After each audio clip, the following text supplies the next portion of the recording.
అందరికీ నమస్కారం.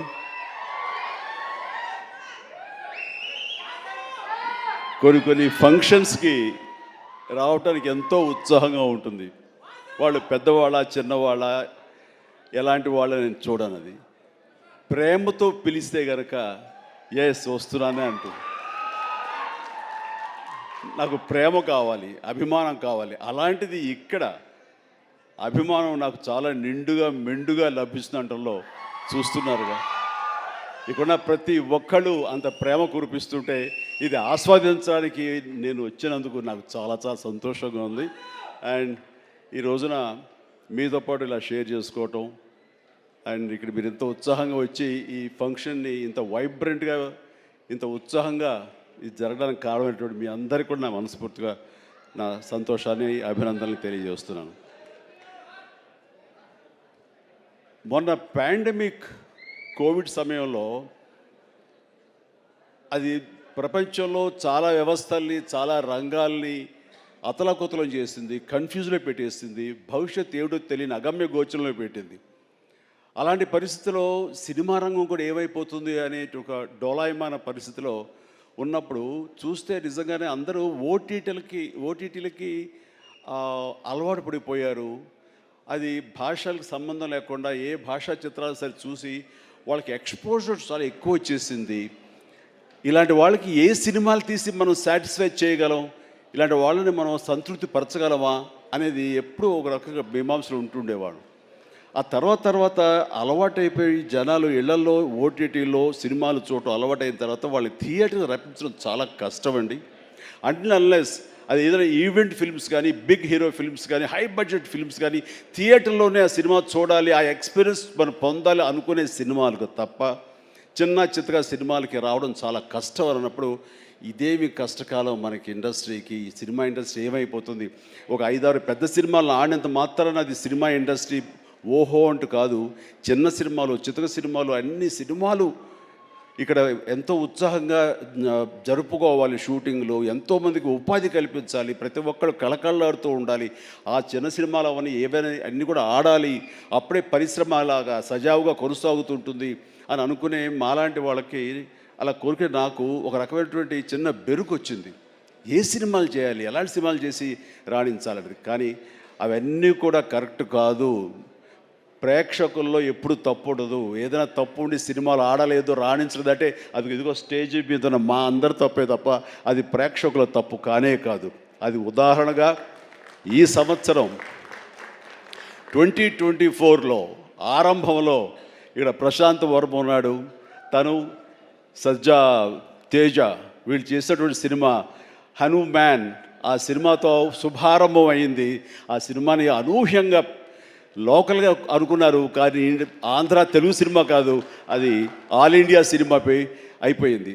అక్కడి నుంచి ప్రారంభమైనటువంటి ఈ ఆదరణ, చిన్న సినిమాల పట్ల ఆదరణ, చిన్న సినిమాలు అనుకున్నవి, లో బడ్జెట్ అనుకున్నవి తీసిన సినిమాల్ని హై బడ్జెట్ సినిమాల్ని పెద్ద సినిమాలుగా మార్చారు మన తెలుగు ప్రేక్షకులు.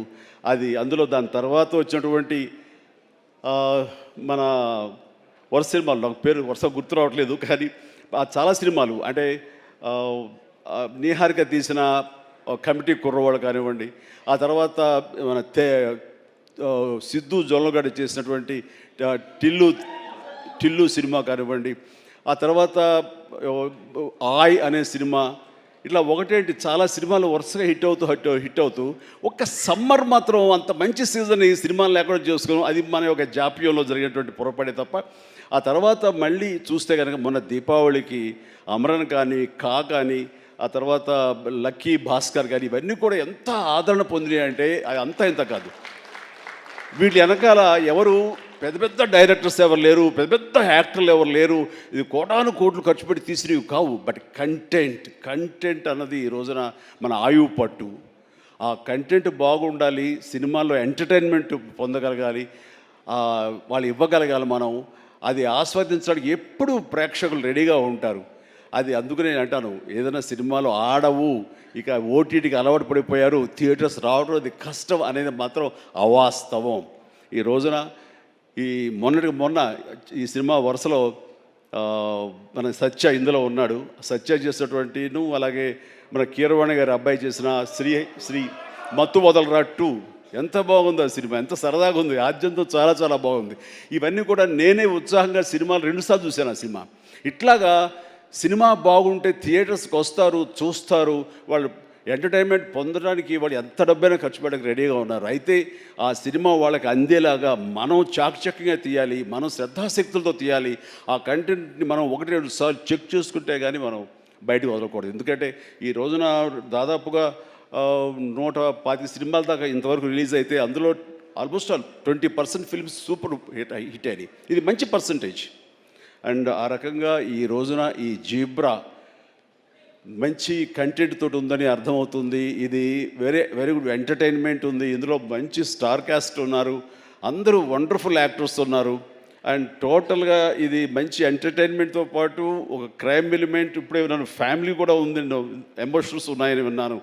ఖచ్చితంగా ఈ జీబ్రా మంచి హిట్.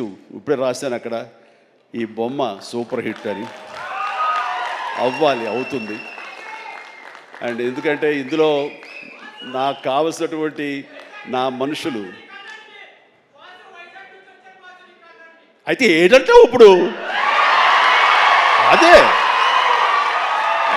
అది కాదురా, నువ్వు వచ్చావు వైజాగ్ నుంచి, సంతోషమే. మరి బొమ్మలు నువ్వు వైజాగ్లో ఆడించాలి. అది కాదు, అదే అలా అయితే బలవాడువే. మన హీరోది కూడా అదే ఊరే. కూర్చోరా కాసేపు. సో ఈ ఇందులో సత్యరాజు గారు ఉన్నారు, సత్య ఉన్నాడు, అండ్ సునీల్, అందరికి మించి నా బ్రదర్. అండ్ కన్నడ నుంచి వచ్చినటువంటి ఒక అద్భుతమైన యాక్టర్ ధనుంజయ. ఆయన గురించి నేను విన్నాను కానీ సినిమాలు చూడటం ఇది చేయలేదు. బట్ పుష్ప చూశాను. పుష్ప ఎక్కడ అనేది నాకు గుర్తు రావట్లేదు, కానీ డెఫినెట్గా ఈ సినిమాలో చాలా మంచి గుర్తింపు వచ్చి తను కూడా మంచి ఆర్టిస్ట్గా తెలుగు యాక్టర్గా తను సెటిల్ అవుతాడు అంటలో ఎలాంటి సందేహం లేదు. All the very best Dhananjay. And ఇక సత్యదేవ్ గురించి ఏం చెప్పను. నాకు 2 తమ్ముళ్ళు ఉంటే కనుక అందులో ఇంకొక తమ్ముడు, 3వ తమ్ముడు సత్యదేవ్. అంతటి ప్రేమని తను చూపించే ప్రేమలో ఎక్కడ కల్మషం ఉండదు. ప్రేమ అందులో నిజాయితీ ఉంటుంది, నిజమైన ఎమోషన్ ఉంటుంది. తను ఇందాక చెప్పినవన్నీ కూడాను అన్ని సత్యాలు. ఎందుకంటే నాకు అతను చూడగానే అతనిలో ఒక స్వచ్ఛత ఉంటుంది సార్, ఆనెస్ట్, సిన్సియర్. అది మాత్రం చాలా అద్భుతం. ఎక్కడ కృతకంగా ఉండదు, ఇంప్రెస్ చేయాలని మాట్లాడు, అనుకున్నట్టుగా ఎగ్జిబిట్ చేస్తాడు, చెప్తాడు. అది చాలా మనకి మనసుకు హత్తుకుంటుంది. నేను ఫస్ట్ టైం ఈ పాండమిక్లోనే ఒక సినిమా చూసాను. సినిమా పేరు నాకు గుర్తురావట్లేదు. ఏ సినిమా అది? Bluff master. తన నేచర్కి వ్యతిరేకమైన టైటిల్ అది. సో బ్లఫ్ మాస్టర్ అనే సినిమా నేను చూసినప్పుడు తర్వాత ఇంకో సినిమా కూడా చూశాను వరుసగా. ఎవరి యాక్టర్ చాలా ఇంటెన్సివ్ పెర్ఫార్మెన్స్ చేస్తున్నాడు, టచ్ ఆఫ్ క్లాస్గా ఉంది. అండ్ మన తెలుగు మనిషిలాగా అనిపించలేదు. బహుశా అతనికి డబ్బింగ్ వాయిస్ ఇచ్చారు, ఎందుకంటే వాయిస్లో అంత రిచ్నెస్ ఉంది, అంత క్లారిటీ, అంత నీట్గా ఉందంటే మంచి డబ్బింగ్ ఆర్టిస్ట్ తోటి తనకి డబ్బింగ్ చెప్పించుంటారు. కాబట్టి ఎవడో బయట వ్యక్తి అయి ఉంటాడు. ఏ యాక్టర్, ఏ కన్నడనా ఇంకోట అనిపించేది. అని ఎవరితో మాట్లాడుతూ, లేదండి మన వైజాగ్ అబ్బాయి అన్నాడు. మనూరి అంటారా, మన వైజాగ్ అబ్బాయి అని చెప్పేసి అన్నారు. అనేసరికి నిన్న ఒకసారి అతన్ని చూడాలనుకున్నాను, మనం మాట్లాడాలనుకుంటున్నాను. ఎందుకంటే అతనిలో బెస్ట్ యాక్టర్ ఉన్నాడు. మరి అతనికి ఎవరు వెనక నుండి సలహాలు ఇస్తున్నారు, తన లైఫ్ ఎలా మోల్డ్ చేసుకుంటున్నారు నాకు తెలియట్లేదు. ఊరికనే సరదా మాట్లాడదాం అనిపించింది. నాకున్న ఇంప్రెషన్ తనతో షేర్ చేసుకుందాం అనిపిస్తుంది. అంటే వెంటనే ఫోన్ వెళ్ళటం ఏంటి, అప్పుడు ఫ్లాట్స్లో నుంచి, అపార్ట్మెంట్స్ నుంచి బయటికి వచ్చే ప్రసక్తే లేదు. అక్కడ వాళ్ళ యూనియన్ ఏదో ఉంటే కనుక వాళ్ళ స్పెషల్ పర్మిషన్ తీసుకుని అప్పుడు రోడ్డు మీద వచ్చి నన్ను కలవడం జరిగింది. చూడగానే నా పేరు సత్యదేవ్ అండి అది అన్నాడు. అనిన తర్వాత ఓకే వెరీ గుడ్, చాలా బాగా చేస్తాడు. కాసేపు పిచ్చాపడి మాట్లాడుకున్న తర్వాత, సార్ ఇక్కడ ఇందాక నాడే అది పచ్చబొట్టు అని కాదు, అది పడ్డ మచ్చ, అది నేల మీద. అది ఎందుకు పడ్డావు ఏంటది అంటాను. నేను మీ కొదమసింహం సినిమాలో మీరు రోప్లో జంప్ చేస్తుంటారు, నేను మా డిష్ టీవీ మా యాంటీనాలో ఉండే వైర్ తోటి అలా జంప్ చేసి కింద పడ్డానండి, అవి దెబ్బ తగిలింది. అయిన తర్వాత మీ ఇంపాక్ట్ ఎంత ఉంటుందని మీకు ఈ విషయం చెప్పాలి. దీన్ని కుట్లించడం కోసం మా నాన్నగారు హాస్పిటల్కి తీసుకెళ్ళారు. అప్పట్లో మత్తు గిత్తు లోకల్ ఇంజెక్షన్స్ ఇవ్వలేదు. దాన్ని అట్లాగే నేను భరించలేక ఏడుస్తుంటే, అరే చిరంజీవి అయితే అసలు నవ్వుతూ అది కుట్టించేసుకుంటాడు అంటే, అది వేసిన 5-6 కుట్లు నేను నవ్వుతూనే ఉన్నాను, పెయినే తెలియలేదు. అది మీ మహిమ నా మీద, అది దాని ఇంపాక్ట్ ఉంటుంది. అంటే నేను ఏదైనా మైకువా లేకపోతే ఏంటి ఎనస్థిషియా లాంటి వాడినా ఏంటి. అండ్ తనకి అంత ప్రేమ, ఆ ప్రేమ మత్తులో ఆ పెయిన్ కూడా తనకు తెలియలేదన్నమాట. అది చెప్పినప్పుడు చాలా ఇంప్రెసివ్గా అనిపించింది. Such a coincidence. తను ఆ మాట చెప్తున్నప్పుడు దాని వెనకాల నా దగ్గర ఒకే ఒక పెద్ద వాల్ పోస్ట్, పెద్ద పెయింటింగ్ ఉంటుంది. అది కొదవ సింహంలో పెయింటింగ్ అనమాట. క్యాప్ అది పెట్టుకుని, సిగార్ నోట్లో పెట్టుకుని, ఇదేనండి ఇది చూసే అన్నాడు.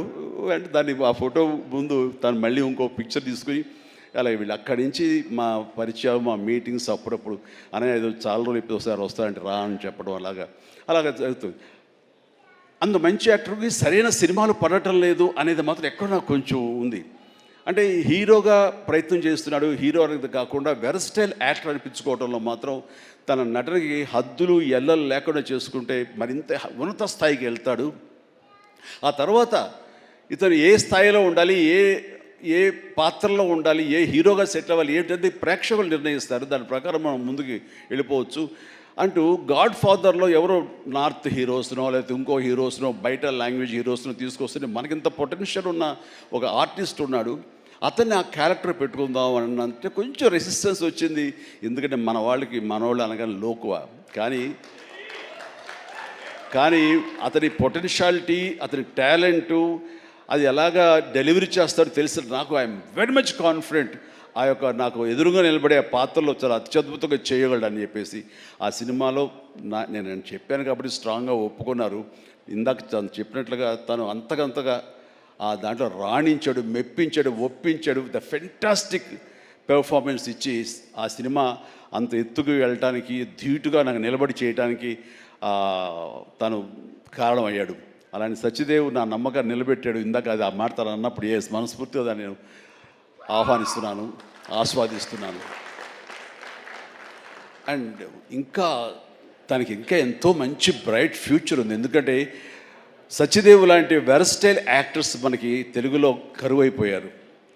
తను పరిధిని లిమిట్ చేసుకోకపోతే, ఎక్స్పాండ్ చేసుకుంటే బోల్డ్ అయిన అవకాశాలు తనకు వస్తాయి నేను చూస్తాను కూడాను.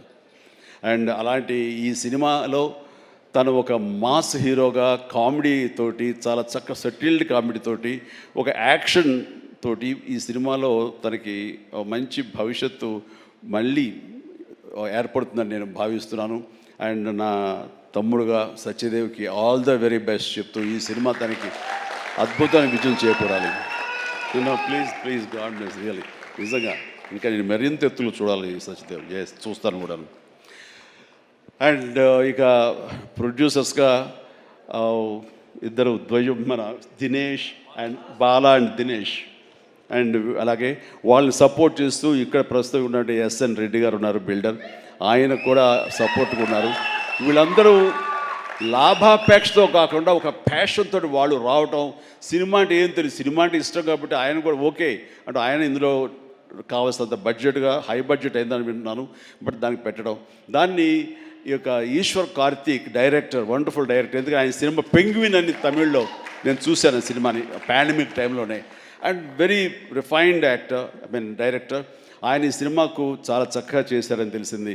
అండ్ డెఫినెట్లీ ఆ టీం అందరికీ కూడా అద్భుతమైనటువంటి విజయం ఈ సినిమా చేకూర్చి వాళ్ళకి మరింత పైకి వెళ్ళడానికి ఎంత దోహదపడుతుందని చెప్పేసి నేను మనస్ఫూర్తిగా విష్ చేస్తున్నాను. అండ్ అలాగే హీరోయిన్స్ వాళ్ళకి అంటే ప్రతి ఒక్కరికి, టీంలో ఉన్న ప్రతి ఒక్కరికి నా హృదయపూర్వక అభినందనలు తెలియజేసుకుంటూ నాకు ఈ అవకాశం ఇచ్చేందుకు ధన్యవాదాలు తెలియజేస్తున్నాను. All the very best.